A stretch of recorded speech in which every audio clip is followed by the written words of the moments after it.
అందరికీ నమస్కారం. సో మీ అందరికీ తెలుసు తండేల్ సినిమా కొన్ని రియల్ ఇన్సిడెంట్స్ నుంచి మనం ఇన్స్పిరేషన్ తీసుకొని ఈ సినిమా చేశాము. నాకు ఫస్ట్ చందు గారి కథ చెప్పినప్పుడు జస్ట్ ఒక 10-15 నిమిషాలు ఐడియాగా చెప్పాడు.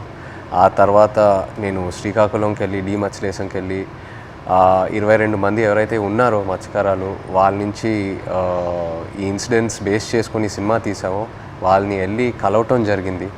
సో కొంతమంది వాళ్ళు మనతో ఉన్నారు ఇక్కడ, మొన్న ఈవెంట్కి వచ్చారు హైదరాబాద్కి, and I'm happy to have them here.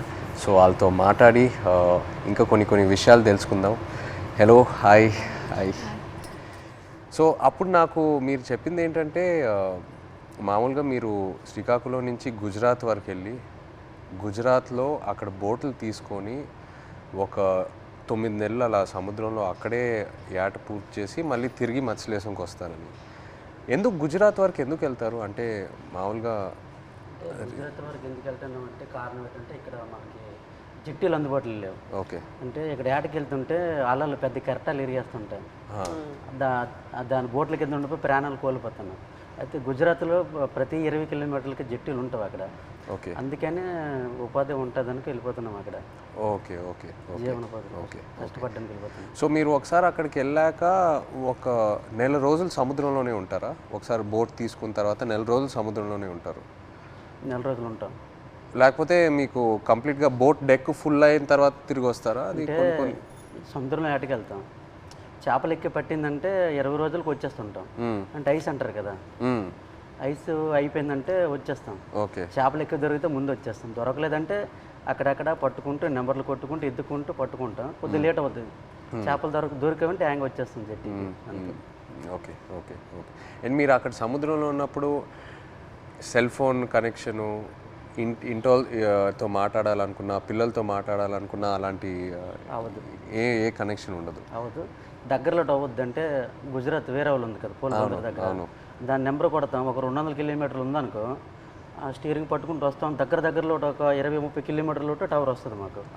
అప్పుడు పైన స్లాబ్ మీదకి వెళ్ళడం, చూడడం, టవర్ రావడం, మాట్లాడడం. ఒక్కొక్కసారి కట్ అయిపోద్ది, 2 ముక్కలు మాట్లాడడం, మళ్ళీ చేయడం, అలా ప్రయత్నిస్తుంటాం. అలాగా. ఓకే. బాగున్నారా? చాలా బాధ.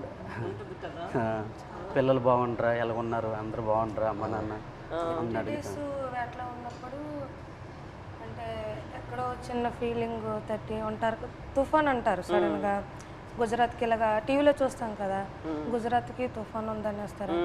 తుఫాన్ ఎలాగుంటారు, ఎక్కడ ఏడ్ చేస్తారు అనేసి అనుకునేలోపు వీరు అక్కడ ఏది అందుబాటులో ఏ జట్టు ఉంటుంది, గోవా అవని మంగళూరు అవని ఏదో అవని, అక్కడికి వెళ్ళడము. అక్కడ బోట్ యాంకర్ అంటారు కదా, అదేసి అక్కడ ఉంటారనమాట జట్టి. అప్పుడు మాకు కాల్ చేస్తారు. అప్పుడు మాకు ధైర్యంగా ఉంటుంది, ఆ జట్టికి వస్తారు తుఫాను దొరకకంట అనేసి మాకు ధైర్యం ఉంటుంది అనమాట. మీరు రోజుకి చూస్తూనే ఉంటారు. ఎప్పుడు వస్తారు తుఫాన్ కదా, గుజరాత్లో ఎలా ఉంటారు, ఎప్పుడు జట్టికి వస్తారని చూస్తే వీళ్ళు ఫోన్ రావాలి, అమ్మాయ్యా వస్తారు అనే ఫీలింగ్ అనేది ఉంటుంది. సో మీరు ఫోన్ పక్కనే పెట్టుకుంటారా? ఫోన్ అయితే పక్కనే ఉంటుంది. తుఫాన్లు అయినప్పుడు అయితే కరెక్ట్గా వచ్చినప్పుడు ఫోన్ అయితే ఇంట్లోనే ఉంటుంది. ఎప్పుడు ఫోన్ చేస్తారో తెలియదు కదా. అదే ఏట్లో ఉన్నప్పుడు నార్మల్ టైం, తుఫాన్ లేని టైంలో ఏట్లో ఉంటారు కదా, 30 డేస్ అయ్యగల ఇంక కాల్ వస్తుంది, పక్కన పెట్టుకోండి. కాల్ 30 డేస్కొని 1 డే అవతలైనా ఇంకా టెన్షన్ అనమాట. ఎందుకు రాలేదు, ఏమైంది అని. సో టెన్షన్ అనేది వచ్చేస్తుంది అనమాట. ఒక్కొక్కసారి అయితే ఎమోషనల్ అయిపోతాం. మన సినిమాలో కూడా సాంగ్ మోంటాజెస్లో ఉంది కదా, the calendar where you'd keep.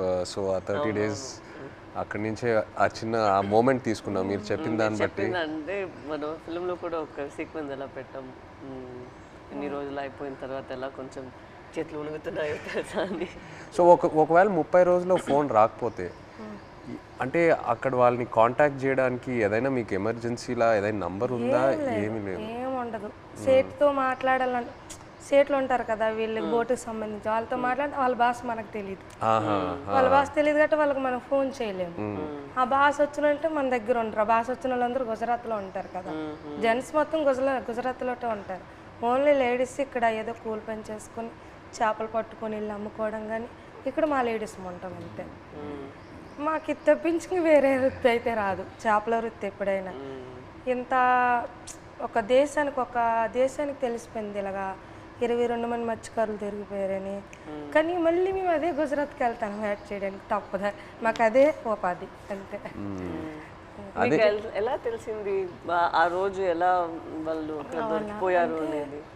నేను 7 మంత్ ప్రెగ్నెంట్ పాప అప్పుడు కడుపులో ఉంది. కూర్చున్న అలా ఫోన్ వస్తుంది, 29 days అయింది అప్పటికి. ఫోన్ వస్తుందని ఇలాగ కూర్చున్నా, మా పెద్ద పాప పక్కన పెట్టుకొని. మా అమ్మకి కానీ చెప్తానని, మీ అల్లుడు వస్తారు ఇలాగ యాడ్ నుంచి ఫోన్ చేస్తారమ్మా చెప్పిన తర్వాత సరేలేని కూర్చున్నాను. ఫోన్ రాలే. ఉదయం మార్నింగ్ 10 అయింది, వేరే వాళ్ళు ఫోన్ చేశారనమాట నా మొబైల్కి, ఇలాగ మీ ఆయన పాకిస్తాన్కి దొరికిపోయారట అనేసి. వేరే వాళ్ళంటే ఎవరు ఫోన్ చేశారు? అదే గుజరాత్ నుంచి, మా ఊరు నుంచి వలస వెళ్ళారు కదా, అక్కడి నుంచో ఒక బోటు జట్టికి వచ్చింది. వీళ్ళు దొరికిపోవడం చూసిన బోట్ అది, కలర్ చూసారు ఆ బోటులో ఉన్నోళ్ళు, మీ ఆయనకి పాకిస్తాన్లో పట్టుకుని వెళ్ళిపోయారు అని చూసిన వాళ్ళు నాకు వచ్చి ఫోన్ చేసి చెప్పారు. ఓకే. చెప్పిన తర్వాత అవును అన్నట్టు అసలు ఏడుపు కూడా రాలేదు, అలా కన్నీళ్ళు ఇంకిపోయేవి. ఎలాగా పాకిస్తాన్ అంటే మామూలుగా చిన్నప్పటి నుంచి పాకిస్తాన్ అంటే ఏదో భయం మాకు అనమాట.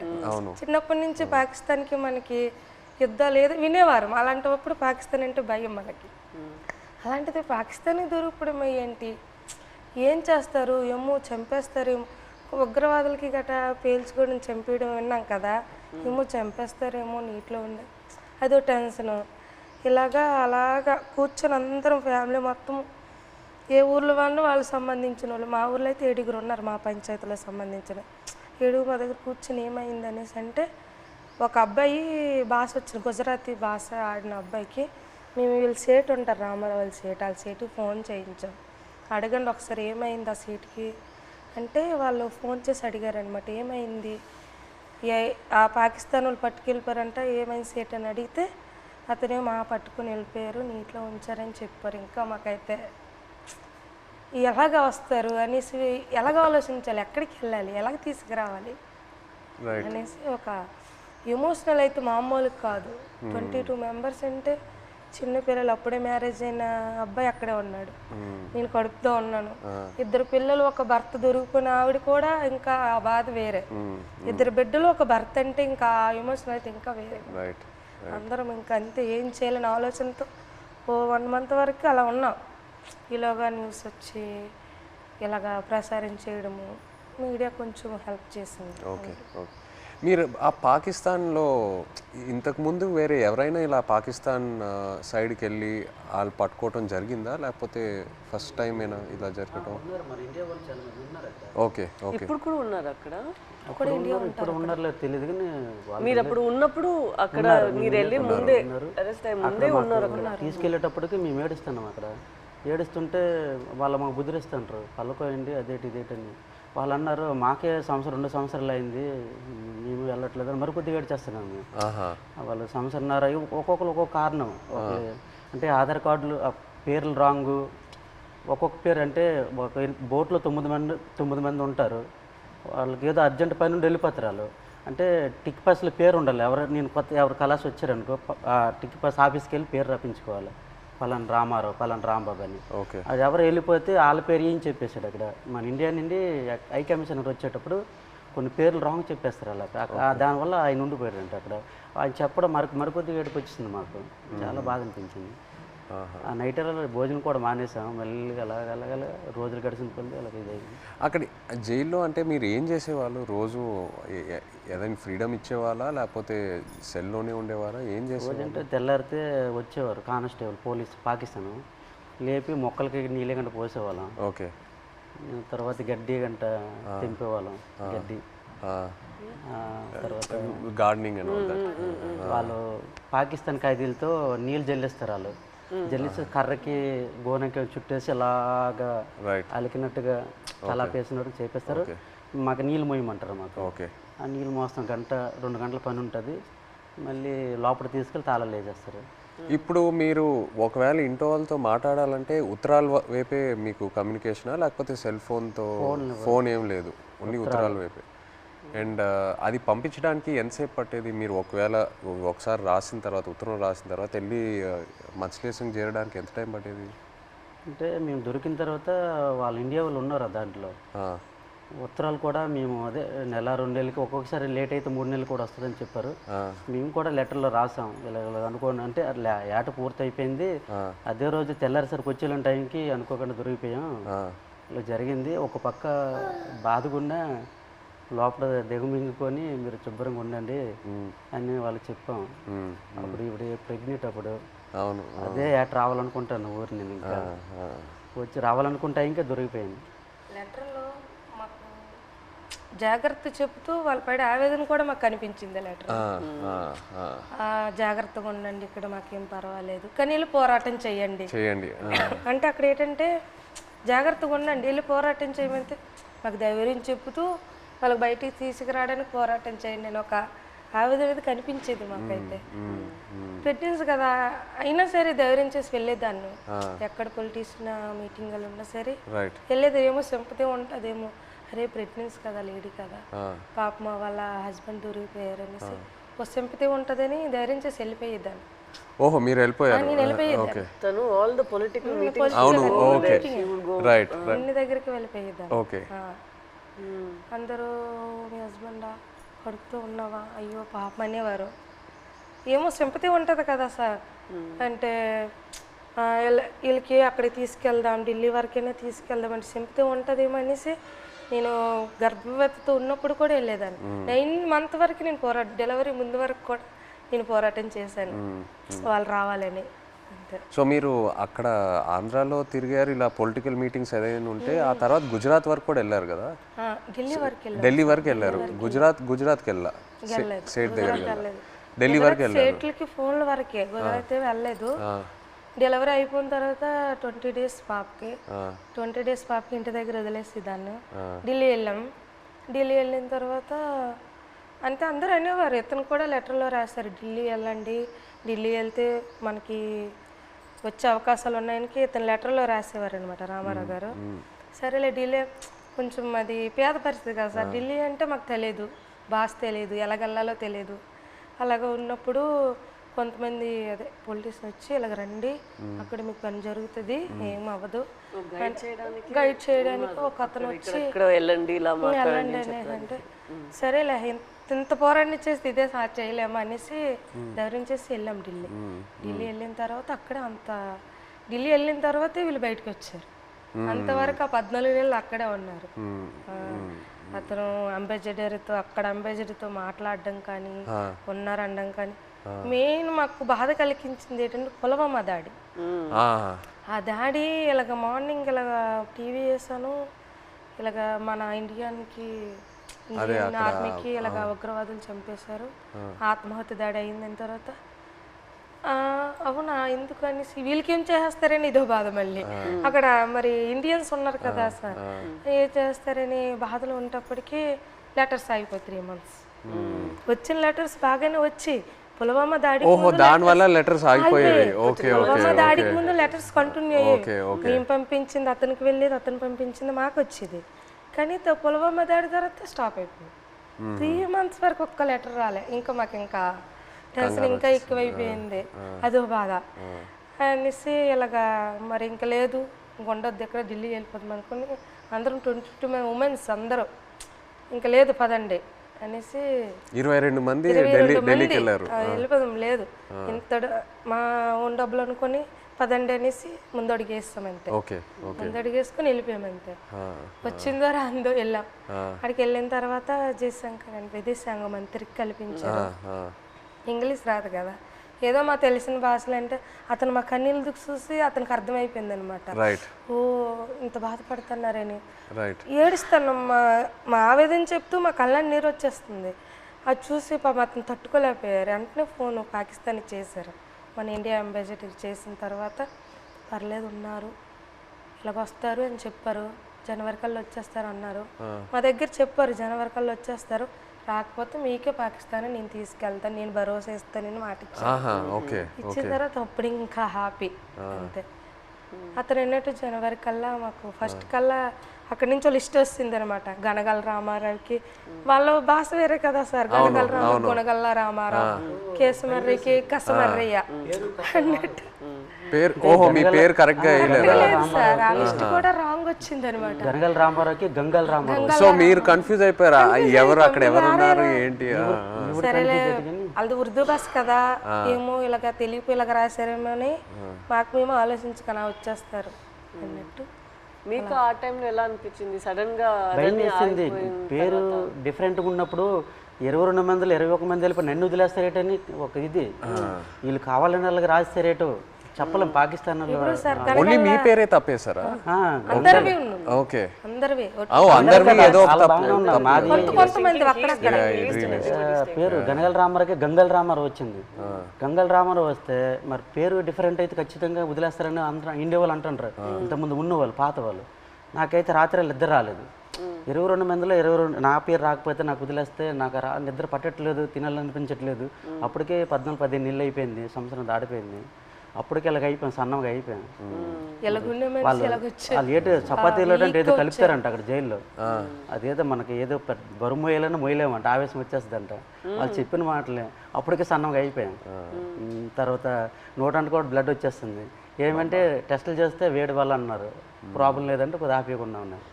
అలాంటి చాలా భయం వేసేది. అలాగే పుల్వామా టైంలో మీరు అక్కడ ఒక కన్ఫ్యూషన్ లాగా ఏమైనా అయిపోయిందా మీకు? అయిపోయింది మరి. ఏదో వేరే సెల్లో పెట్టేవారంట అక్కడ, ఏదైనా బయట ప్రమాదం ఏదైనా జరిగితే. అంటే బీహార్ జైల్లో ఒక పాకిస్తాన్ ఖైదీకి ఇండియా వాడు చంపేశారని తెలిసింది మాకు. అక్కడ జైల్లో టీవీ ఉంది మాకు చూస్తుండగా. చంపేస్తే మాకు తెలీదు. మాకు 4 రూమ్లో అందరికి ఒక్క రూమ్లో బంధించేస్తుంటారు. బ్యాగులకి నైన్గా పట్టుకొని ఒక రూమ్లో తీసుకెళ్ళి ఇంకోటి బాంబు వేసేస్తారు, మనం చంపేస్తారని అంటే ఇంకొకడు. చాలా భయం వేసేస్తుంది. అప్పుడు ఇంకో అందులో కానిస్టేబుల్ ఉంటారు కదా కొందరు పాకిస్తాన్ వాళ్ళు, ఆయన లేదు అక్కడ మీ ఇండియా కూడా మా పాకిస్తాన్ ఖైదీ చంపేశాడు కదా, ఇక్కడ మీ వాళ్ళకి ఏం జరగకంటే మీరు అందరికి ఒక రూమ్లో పెడతాను, మీరు జడవద్దని చెప్పాడు. అప్పుడు కొద్దిగా ఊపిరి పీల్చుకున్నాం. అలా జరిగింది. అండ్ మీకు జైల్లో ఇప్పుడు డబ్బుల్లా ఇప్పుడు ఈ ఉత్తరాలు పంపించడానికి ఆ అమౌంట్ ఎలా మీకు వచ్చేది? పెన్నుల మీద పేర్లు చేస్తాను నేను, ఒక్కొక్కరు ఒక్కొక్క పని నేర్చుకున్నాం. నాకైతే 2 వారాలు పట్టింది టైం. ఓకే. ఇప్పుడు నాకు చైతన్య పెన్ను ఉంటుంది, పైన దారంతో నాకు చైతన్య పేరు వచ్చేస్తుంది. కింద సాయిపల్లి అంటే ఒక పెన్ను మీద 2 పేర్లు రాస్తే 2 పేర్లకు 200 ఇస్తారు. ఒక పేరు అయితే 100 రూపాయలు ఇస్తారు. అలాగే రోజుకి 5-6 పెన్నులు అలా చేసేవాడిని. ఆ పెన్నులు వాళ్ళకి ఇస్తే ఖైదీ లేట్ చేస్తారు, వాళ్ళకి బెయిల్ మీద వెళ్తారు కదా కోర్టుకి, వాళ్ళ ఫ్యామిలీకి ఇస్తారు కదా. ఆ డబ్బులతోటి మేము ఏంటంటే అప్పుడప్పుడు ఏదో గుడ్లు తెచ్చుకుంటాం కానీ మాంసం కానీ తినడం కానీ. 22 మందికి మరి మెయిన్ లీడర్ని కదా, వాళ్ళ గెడ్డలకు కానీ వాళ్ళ రింకిలకు కానీ బిస్కెట్లకు కానీ ముసలి వాళ్ళకి తెలియదు కదా, వాళ్ళకి డబ్బులు ఇచ్చేవాడిని గెడ్డలకి. సో ఒక్కో ఉత్తరం పంపించడానికి ఎంత అయ్యేది మీకు? అంటే ఒక 200-300-500 అంటే మా డబ్బులు ఉండవని తెలిసి ఏవో ఖర్చులు మట్టుకు పనులు చేస్తుంటాం. వాళ్ళకి ఇచ్చి అలాగే. నేను ఎన్ని పేజీలు రాయొచ్చు ఒకసారి? ఎన్ని పేజీలు పంపించచ్చు ఉత్తరం? అంటే వైట్ పేపర్ మీద రాసి లోపల కవర్లో పెడతాం మేము. మినిమం రెండు పేపర్లు 22 మంది 2 పేపర్లో రాసి పంపించాలి. అంటే ఒక్కో ఇద్దరేసిది ఒక్కో ఉత్తరం ఉంటుంది. 22 మంది ఎవరిదా ఇద్దరు జాయింట్ పడేవాళ్ళం. ఓకే. ఇంకా డబ్బులు లేనప్పుడు సర్దుకుంటేవాళ్ళం. అలాగే ఇటు పెట్టి అలాగే అడ్జస్ట్మెంట్ అయ్యేవాళ్ళం. మీరు ఒక్కొక్కరికి ఈ ట్రిప్ అయితే నువ్వు లెటర్ పంపిస్తే నెక్స్ట్ ట్రిప్ నేను పంపుతాను. మళ్ళీ మాకు కాంప్రమైజ్ అయ్యి అడ్జస్ట్ చేసుకునేవాళ్ళం. ఓకే. అండ్ మీ పాప ఫోటో ఫస్ట్ టైం ఎలా చూసారు అక్కడ? అంటే పేపర్లో కటింగ్ చేసి ఉత్తరాలు పెట్టేసి పంపించారు ఆవిడ. అంటే అక్కడ ఏమేం జరుగుతుందన్నా ఊర్లో? ఓకే. పెట్టారు, పెట్టేసి పంపించేదాన్ని. అది చూసి అందులో చూసారు వాళ్ళ పాప. మీరు కావాలని అలా ఫోటో పెట్టారా? అంటే ఫోటో కావాలని కాదు, చూడు ఇలాగ ధర్నా చేస్తున్నాం, మీరు భయపడకండి, ధైర్యంగా ఉండండి, మీకు తీసుకొచ్చే బాధ్యత మాదనేసి ఒక ధైర్యం చెబుతూ ఒక లెటర్ రాసేవారు.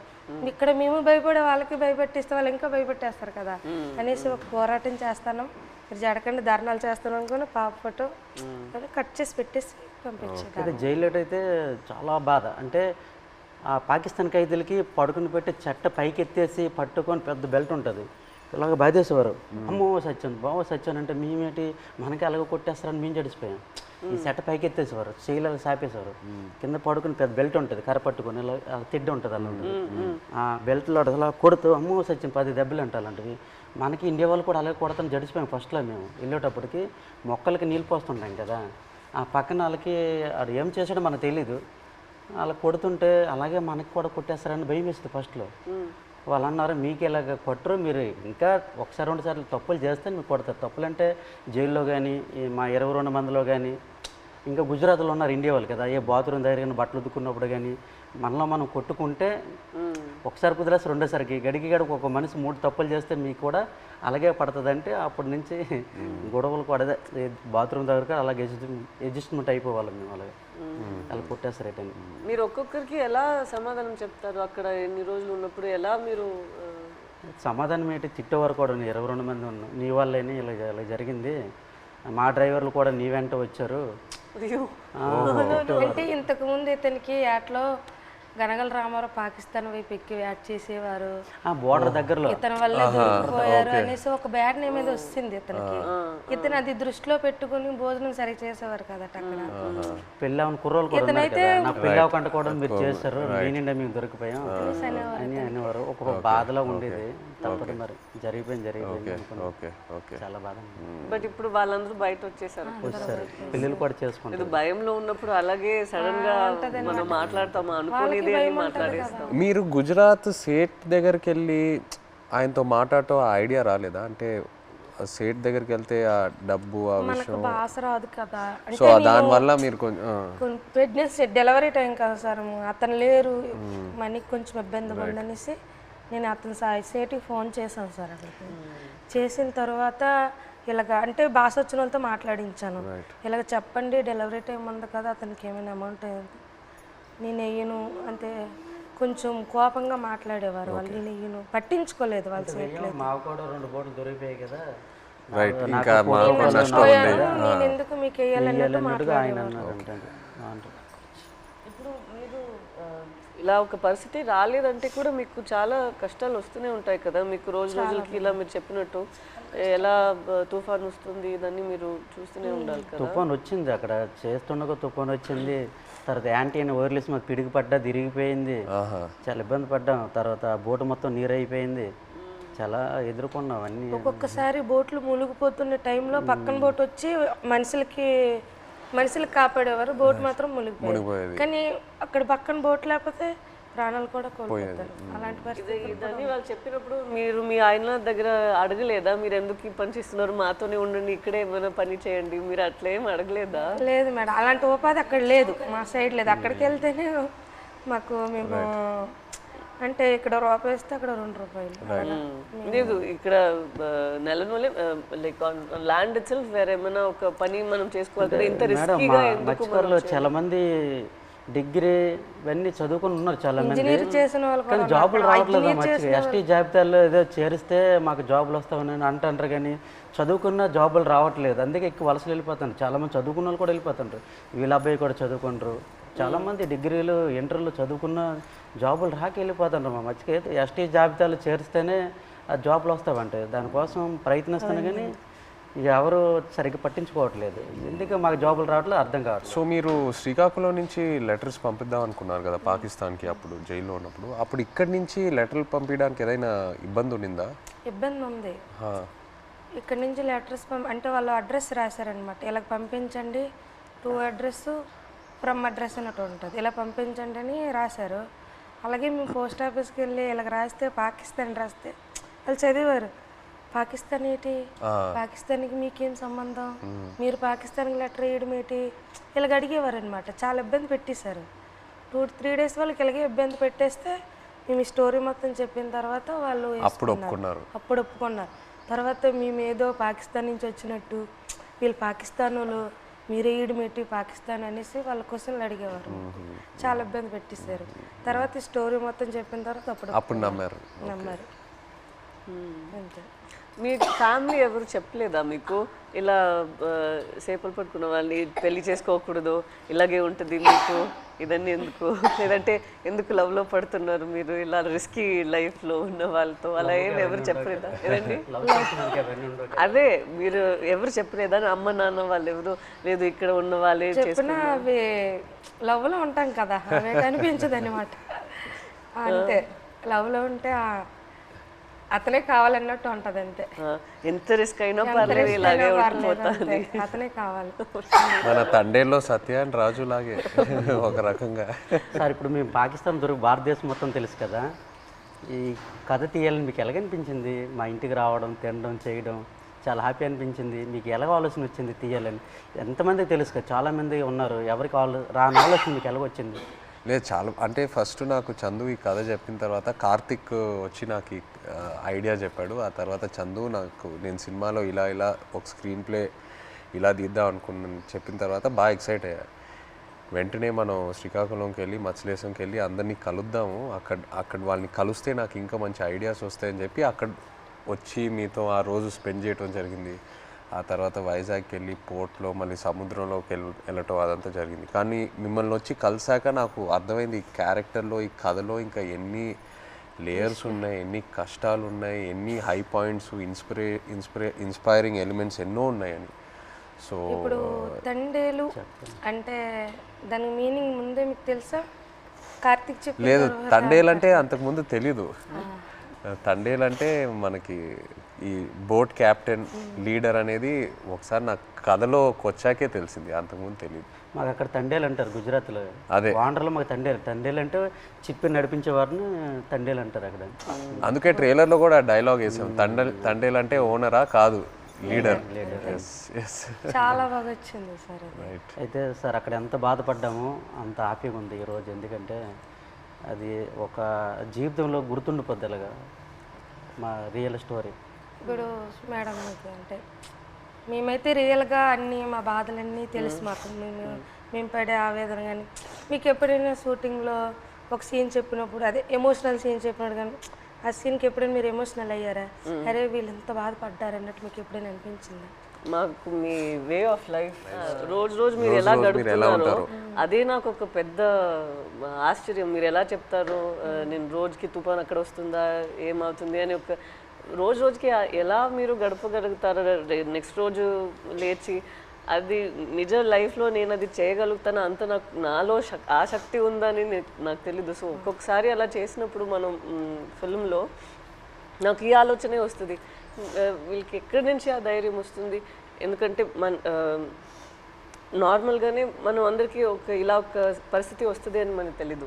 అక్కడ అలా ఉన్నప్పుడు మనం ఎక్కడ వెళ్ళాలి, ఎక్కడి నుంచి షురూ చేయాలి, అక్కడి దాకా వెళ్ళాలి, వాళ్ళని ఎలా బయట తీసుకురావాలి అనేది ఒక పెద్ద మనమే మన లోపల చెప్పాలి, లేదు ఇది అయిపోతుంది మన అలా ఈ థాట్ని వదలకూడదు మధ్యలో. సో అది మీరు అందరూ ఎలా చేశారు అని ఆ థాటే నాకు ఉంది. నాకేం కష్టం అనిపించట్లేదు, బట్ మీరందరూ ఎంత కష్టం తీసుకున్నారో అదే నాకు ఆశ్చర్యం వచ్చింది అంతే. ఏ సీన్కి ఎమోషనల్ అయ్యారా మీరు? సీన్ చెప్తారు కదా ఎలాగ ఉంటుంది మూమెంట్స్, అంటే ఏ డైలాగ్ ఎమోషనల్ అయ్యారా చెప్పేటప్పుడు అనేసి? మనం కొన్ని విషయాల్లో మీరు చెప్తున్న దాంట్లో నుంచి తీసుకున్నాము, కొన్ని విషయాల్లో మనమే ఒక డ్రామా లాగా తీసాము. సో ఆ డ్రామాలో ఎక్కడ నేను లేని సీన్స్ కొన్ని ఉన్నాయా, అక్కడ నాకు చాలా బాధ అనిపించింది. నా సీన్స్ ఏముందో అది వేరొక డ్రామాలో వెళ్తుంది, బట్ నిజంగానే ఒక రోజుకి ఎలా వాళ్ళు ఏం జీవిస్తున్నారో కొన్ని క్యారెక్టర్స్ ఉన్నారు, వాళ్ళకి జరిగిన పని, వాళ్ళు చెప్తున్న మాటలన్నీ విన్నప్పుడు నాకు అప్పుడు బాధ అనిపించింది. నాది కన్నా వాళ్ళది నేను విని చాలా బాధపడ్డాను. మీరు ఢిల్లీ వెళ్ళటం ఆ ఎపిసోడ్స్ మీరు నాకు శ్రీకాకుళంలో చెప్పినప్పుడు బాగా ఎమోషనల్గా అనిపించినాయి. మీరు ఢిల్లీకి వెళ్ళి ఎలా పోరాడారో అక్కడ. అండ్ అది కాకుండా ఇంకోటి నాకు చెప్పారు, సముద్రంలో ఉన్నప్పుడు ఒక పెద్ద షిప్ వచ్చి మీది ఒక చిన్న బోట్ అలా కొట్టుకొని అలా వెళ్ళిపోయింది కదా, అది చెప్పినప్పుడు నాకు నిజంగా చాలా ఆశ్చర్యంగా అనిపించింది. కొట్టుకొని పోయి అసలు ఆగలేదు కదా, కొట్టుకొని అలా వెళ్ళిపోయారు కదా. పెద్దది కదా. మీరందరూ అందరూ they like one community, so United. And I think మీలో ఉన్న శక్తి మీరందరూ కలిసి ఒకేలాగా ఉన్నారు కదా, లైక్ వన్ ఫ్యామిలీ. ఒక ఫ్యామిలీ అర్థమైంది, బట్ మీరు అందరి ఒకే ఫ్యామిలీ కదా. సో ఒక్కరికి ఇది జరిగిందంటే అందరికి అది జరిగినట్టే. ఏ ఫ్యామిలీకి అలా జరగకూడదు. మా ఫ్యామిలీలో ఒకేసారి దొరికిపోవడం అంటే చాలా బాధాకర విషయం. నేను డ్రైవర్ మెయిన్ తండ్రి కనుక ఆ లైన్కి బోటప్ చెప్పినట్టు మా బావగారు, తర్వాత మా ఎర్రీకి బామ్మరిదే అంటే అన్నయ్య, నేను బోట్ ఆఫ్ చెప్పాను. ఈ బోట్ ఆఫ్ చెప్పిన ఓనర్లు అంతా నా వెనక పంపించారు. ఈ రామారావు ఎక్కి చేపలు పడతాడు, ఈ నేతను వెనకెతలు వెళ్ళండి చేపలు ఎక్కి దొరికితే అనుకుని నాకు వెనకాల పంపించడం, దొరికిపోవడం చాలా బాధాకరం అనిపిస్తుంది. ఇలా జరుగుతుంది అనుకోలేదు. సో లాస్ట్ క్వశ్చన్ అంటే తండేల్ 2 ఉందా? మీరు ఆ రోజు ఈవెంట్లో ఏదో జోక్ వేశారు కదా, చెప్పండి. ఇంకోసారి పాకిస్తాన్కి దొరకాలి, అప్పుడు స్టోరీ అంటే ఒక కోరిక తండేల్ 2 ఉంటే ఖచ్చితంగా ఒక తమ్ముడుగా యాక్టింగ్ చేయాలని ఓకే రైట్. కోరిక మటుకు నెరవేర్చాలి. అయితే పాకిస్తాన్ దొరకడం దొరకవు ఈసారి. మీరు ఇంకా ఢిల్లీ అంతా వెళ్ళరా? తిరిగే శక్తి బోల్డ్ కథ ఉంది. ఇంకా అక్కడ వచ్చేసరికి ఇంకా ఇక్కడ ట్రావెల్ పడ్డాం. రైటర్ ఒక సంవత్సరం పాటు మేము వెనకాల ట్రావెల్, ప్రతిదీ తిన్నా ఏం చేశారు ఏంటి అనేది ఒక సంవత్సరం పాటు ఫోన్ కాల్. అదే ఇక్కడ పాకిస్తాన్ వచ్చేసరికి ఇక్కడ అప్పటికి 7 సంవత్సరాలు అవుతుంది. ఇప్పుడు చాలా ఉన్నాయి కదా, ఇంకా ఇక్కడ తండేల్ 2లో కూడా ఇంకా బోల్డ్ కథ ఉంటుంది. కానీ ఈసారి ఫైట్ చేయాలంటున్నారు కదా మీరు వెళ్ళి అక్కడ నుండి ఇక్కడికి వచ్చేసరికి నేనేం చేశాను ఇంకా బోల్డ్ అని ఇంకా స్టోరీ ఉంది. ఇంకా ఖచ్చితంగా ఇది చెప్పండి మాకు. జీవితంలో ఇది గుర్తుండిపోతుంది. నచ్చిన విషయం ఏంటంటే సార్ మీరు ఉన్నారు కదా, ఆ డ్రెస్సింగ్ స్టైల్ కానీ ఎప్పుడు మీకు ఏ సినిమాలో అలా చూడలేదు. ఆ చినిగిపోయిన సెట్ కానీ ఆ డ్రెస్సింగ్ స్టైల్ కానీ అనకాపల్లిలో ఒక షూటింగ్ ఉంది కదా, అక్కడికి వచ్చాము. అక్కడ చూసి నేను షాక్ అయిపోయాను. అదే ఏ సినిమాలో చూడలే అసలు. అలా ఇమిడిపోయారు సార్ మీరైతే.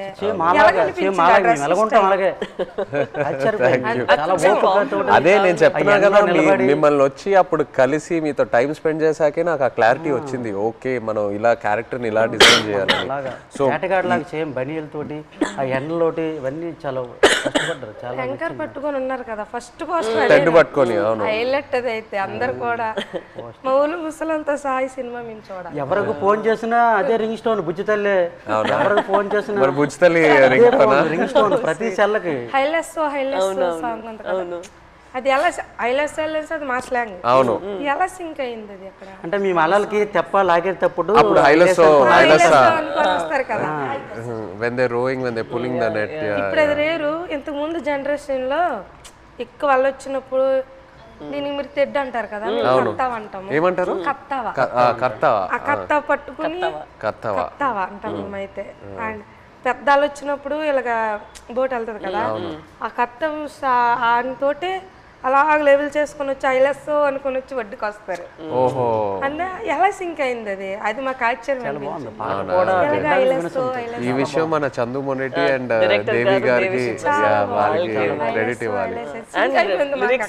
రైట్, శ్రీమణి గారికి. బుజ్జి తల్లిలో ఒక పాయింట్ ఉంది, అది అయితే నాకు కదిలించింది. ఏది? ఉప్పు నీటికి ముప్పును కూడా గట్టిగా దాటి గట్టి అంటే ఎంత అలలకైనా మీరు దాటుతారు, కానీ ఒక కన్నీటి చుక్క దాటలేకపోతాడు అంతే. అక్కడైతే చాలా ఎమోషనల్ స్ట్రాంగ్. ఆ పాయింట్ అయితే నాకు పిచ్చిగా నచ్చింది, చాలా బాగుంది. Thank you so much. Actually మీరందరికీ థ్యాంక్ యూ చెప్పాలి. మీరు మాకు పూర్వ జన్మలో అదృష్టం చేసుకున్నాం. అట్లా ఏం లేదు, అట్లా ఏం లేదు. జీవిత రియల్ జరిగింది. ఇంకో ఎన్నో విషయాలు చెప్పాలి, బట్ మనకి సినిమా పరంగా ఓన్లీ 2 గంటలే ఉంది. బట్ ఇంకా ఎన్నో చెప్పాలి. ఫ్యామిలీకి ఈ కథ నచ్చిందంటే మా అదృష్టం సార్. అది బొమ్మ దద్దరెళ్ళిపోతుంది సార్. రాజులమ్మ జాతర పొలిటీషియన్ అనడం లేదు, రాజులమ్మ జాతర పొలిటీషియన్ అనడం లేదు, కానీ పొలిటీషియన్ చూస్తే ఇంకా బాగా ఏమో అనిపిస్తుంది మాకు. అంటే చూస్తారే వచ్చుకోరు జట్టీలు లేవు, వాళ్ళకేం తెలుస్తుందేమో ఒక నమ్మకం. ఇంకా జట్టి స్పీడ్గా అవుతుందేమో. జట్టు ఉంటే మాకు ఎలాంటి ఇబ్బందులు ఉండవు సార్. మా కోసం మత్స్యకారుల కోసం ఏదేని ఒక మంచి పని చెయ్యండి సార్. అదేనే మీకు వీలైనంత తప్పకుండా అందరి కోసం, మా కోసం అని కాదు, మత్స్యకారుల కోసం. 8 మంది హీరోలు ఉంటుండగా మీరు మా జీవితాన్ని ఎంచుకున్నారు. తప్పకుండా అది పెద్ద. మేము అనుకున్నాము రిలీజ్ ముందే మీకు ఒకసారి చూపిద్దామని, బట్ మీరు ఐ థింక్ థియేటర్ లో చూస్తే శ్రీకాకుళంలో థియేటర్ లో మీరు అందరూ వెళ్ళి చూసి ఖుషిగా అవుతుంది. నేను అనుకుంటున్నాను మీకు సినిమా నచ్చితే మాకు ఎంతో సంతోషం.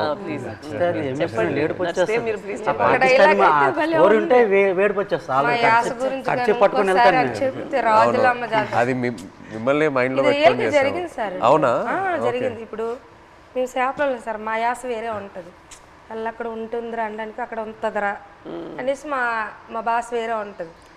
ఒక సిటీ వెళ్ళామనుకో మా భాష విని అరే చేపలు వాళ్ళరా అంటారు. కొంతమంది మీ చేపలు ఇలా అంటారు, కొంతమంది అంటే అంటారు అనడానికి మాకు అలాగ రాదు. వేరే మత్స్యకారుల స్లాంగ్ వేరే వేరే ఉంటాయి. మా స్లాంగ్ వేరేగా ఉంటుంది, పక్కన మత్స్యకారు స్లాంగ్ వేరేగా ఉంటుంది. అందులో మా స్లాంగ్ అయితే ఎవరు మాట్లాడలేరేమో, కానీ మేడం గారు అయితే సూపర్. నాకైతే చాలా మేము మాట్లాడినట్టు మాట్లాడారు అసలు. ఇది భయం, నేను ఫుల్ టైం అదే ఆలోచిస్తాను. హైలైట్ మేడం గారు, మేము అలాగే మాట్లాడతాం.